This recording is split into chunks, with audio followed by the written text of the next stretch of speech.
but it's a good segue at this point to move on to the Yeah. cab.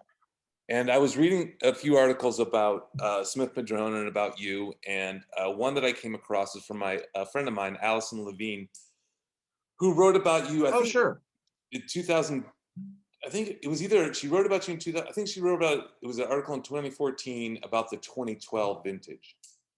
And what jumped out at me on the page was a couple things. I mean, first, she loved your wines, but secondly, was the price. It was, and I usually I'm pretty good with numbers, but it was either $45 or $48 for the Cabernet, Yeah. right around there. Here we Right. are, almost a decade later. The price on your website for this wine is $58. Mm-hmm.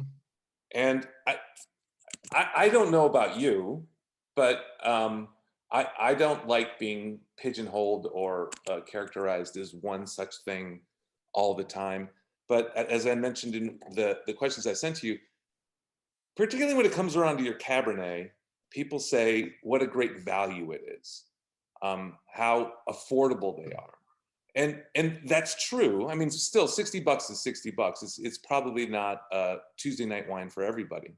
But when you look around and you mentioned that you didn't mention any by name, but I think it wouldn't take very much research to figure out some wines in your neighborhood that are 3, 4, 5 times this wine.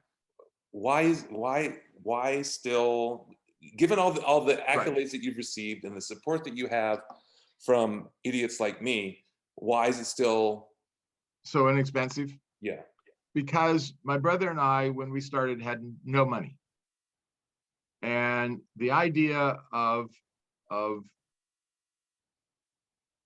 I mean our view of wine was that when we came out with the wine, it was expensive. We think in the world of wine, $58 is still pretty expensive. Now, is it $580? No, but we're not going to play in that kind of arena of fuck you marketing. We think that our wine should be priced at the high end of drinking. Look, we want to make a profit. We have no problem with trying to make a profit. We that's a good thing. It keeps the doors open. Right. But we also have a lot of people who have been with us for a very long period of time, and those people helped us get from point A to point B. And yeah, we can justify a price tag of 30, 40, 50% higher on this wine, but we would lose a lot of the people who have been our supporters all this time. And so one of our handicaps is that we have a mailing list of people that go back for years and years and years. And if we were a new company, you could start out at a high area, and the people that come on board are coming on board at a certain price range. But we've got people who have been with us since, for 20 years, 25 years, 30 years. And if we take the wine up to that which it probably should be in the open market, we're going to lose a lot of the people that helped us all those years ago when we really needed the help.